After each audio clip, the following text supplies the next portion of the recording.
السلام علیکم ملګرو، زه یم افتخار خان له بلوچستان لورلایي څخه. ټولو پښتنو ته زما له خوا څخه یو پیغام دی چې په تعلیمي ادارو کې، کالجانو، یونیورسټیانو کې چې د پښتنو پر نامه باندې کوم تنظیمونه دي، دا نوم ښه د پښتنو دی، خو اصل کې د پښتانه دشمنان دي. همیشه پښتانه له بدنامي راوړي ده. چیرې چې ځې هم دوی د پښتانه رنګ دون بد کړی دی چې بیا د هغه ځای خلک د دوی له وجې له تا څخه نفرت کوي. ما کالج ته ماما زوی بوتی، نو هغه چې وکتل چې دا پښتون دی، نو بیا دا هاسټل او داخله یې نه راکوله، په دې وجه چې دغه بیا دا نور پښتنو غوندې جنجالونه کوي او دروازې ماتوي، کړکیان ماتوي، برامدو کې او دسماتون راته کوي او لیټرینان کې خرابوي او صفایي نه کوي. نو لیکن بیا بعد کې ما کوشش وکړو دغه رنګه پنجاب یونیورسټۍ کې چې کوم له موږ سره ملګري ول، دومره د پښتنو مشران به ول، خو لیکن دومره پښتون بدنام کړی وی چې چېرته به هم په یو هوټل کې دوی یو چای وکړلی، الیا به له دوکان څخه یو شی واخیستی، پیسې میسې به نه ورکولې، بدماشۍ به چلولې، زور به چلاوی. او دغه رنګه دلې دا کوم چې اسفندیار دی یا نور د پښتنو مشران چې به کوم ول، هغو به د چینوي هلکان څخه پیسې واخیستې، لیاني وي هلکان چې به ول، هغو ته به ویل زه تاسو ته په یونیورسټۍ کې داخله در کوم. حالانکې د یونیورسټۍ به فیس نه وای، سرکاري فیس به هېڅ نه وای، لیکن ده به ډېر پیسې واخیستې، چا زه اووه زره روپۍ اخیست کړي، چا زه 15,000 روپۍ اخیست کړي، فیس به ځینې واخیستې او بیا به یې وخوړی، نه بیا داخله ور وکړله او نه بیا پیسې دوباره ورکولې. زما خپل ملګري ډېر ورغې خپل پیسې غوښتې، خو لیکن اخر کار دوی دمکیان اشتراکي پیسې نه ورکولې. نو یونیورسټۍ کې به نشې او تماشې کولې. موږ ته به هم کوشش کوئ او دعوت به راکوئ چې راځئ ماښام شیشه ده او راځئ ماښام پروګرام دی، خو لیکن موږ خو به ځان څکاتی او چرسونه شرابونه خو د دوی عام ول. دغه رنګه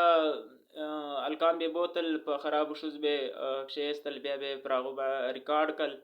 او بیا به یې ګیفت ورکولی. زموږ د کالج ملګری وی، هغه باندې بولی وی، په ښځو یې کښېیستی وی، زنا یې په کړي وی، بیا په قصد په خلکو کې بدنامه کوي. د خپل ملګری وی د لورلایي کې سبق را سره وایي، د دوی هم خپل ملګری وی، خو لیکن بوی ته داسې په ساو کې بیا په قصد هغه بدنامه کاوه، ګیف یې پر کولی، په خپل علاقه کې هم بدنامه کوي. دغه رنګه په هاسټلانو کې شیشې دوی ماتولې، دروازې دوی ماتولې. د دوی له وجې څخه بل پښتون به بیا زیات د هغو دپاره ژوند ګران وي.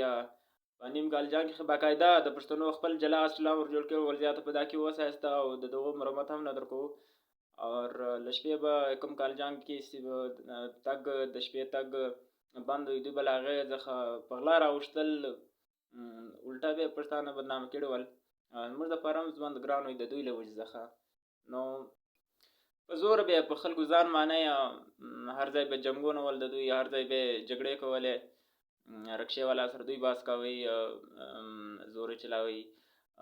بسو والا سره دوی باس چلاوئ، یونیورسټۍ کې دننه انتظامیې سره د دوی جنجالونه ول او هلکان ښوول د دوی څخه په عذاب. په ماجستان کې لیا جنجالونه کول، ګسرای پنجاب یونیورسټۍ کې یو 18 نمبر مسجد به ورته وایي، په هغه باندې دوی قبضه یې کړې کولې، بس په دا کې څوک نه پرېږدئ. نو ډېر خراب خلک ول. بس دلته به جمع شروعوله، د جمعې لمونځ به شروع وي، دلته به دوی ډول شروع کوي، اتڼ به یې کوئ، بیا به له دې څخه جنګ جوړ سوی، بیا به یې کرسیان باندې ځلویستل، بیا به په بوتلان ځلویستل، په دې کې به بل هم ولګېدی، بل به هم ولګېدی، بس الټا جنګونه شنګونه دوی کول. نو له دې وجې څخه ټول پښتون بدنامه وي. نو ځکه دوی چې کله د پښتانه ناروي، دا اصل کې دوی د هغې ځای خلک په سا وي چې دا نوي هلکان به ورسي، بس موږ پښتون به ورته کوو، بیا د هلکان به په سا. په خپله زموږ د لورلایي یو ځوان وي، اور یې پي ایچ ډي کوله،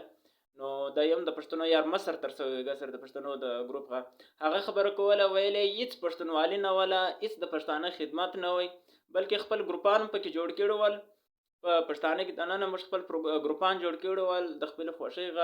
عزتونه مې ځې اخیستل له هلکان څخه، خدمتونه مې له هلکان ځې اخیستل، یو هغه نه وی، د پښتانه یو خدمت نه وی چې به موږ د پښتانه خدمت کوئ، خلک ول استعمالون مو. او ښکاره خبره ده. بلکې د پښتنو رحیم زیارتوال چې کوم دی هغه لا هم خپل زوی مبارز خان نومېدی، هغه یې هم تر لاس نیولی وی، را یې واستی چې پښتانه یې ولیدل رغاب ته د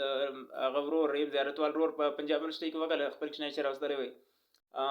ورته ویې کتل پښتنو کردار خوند نه ورکاوی، او بیا د اسلامي جمعیت الباولات په لاس ورکړې ویلې چې دا زموږ له شرابیان څخه دا هلک ګوره سته. او بل بیا د بیوټمز د کوټې کې یونیورسټۍ ده، د هغه یو مصر وی، د پښتنو مصر وی، هغه هم خپل رور راوستی، له پښتنو سره یې نه پرېږدی. نو دا د دوی حالات، ځکه ټول پښتانه ته زما دا پیغام دی چې له دغو ګروپانو څخه ځان لرې ساتئ. دا هېڅکله د پښتانه خدمت نه کوي، بلکې الټا دوی پیسېګانې اخیستې، هغه دي کله پروګریسیو پر نامه باندې راوتلي وي، کله د سوشلیزم پر نامه باندې راوتلي، صفا معلومه ده چې هغه استعمالیږي، د روس خدمت کوي یا د نورو نظریاتو خدمت کوي، د نظریاتو تبلیغ چلی، بس الټا پلټا کله کله پیسه میلاو شي، کله خرچه میلاو شي، یا کله ښځه پکې میلاو شي، دوی پر ښځه هم ډېر خوشحاله کېږي، پر ښځې خو نو ډېر ورته میلاوېدی، تر حد زیات ورته میلاوېدی، نو پښتانه هېڅ خدمت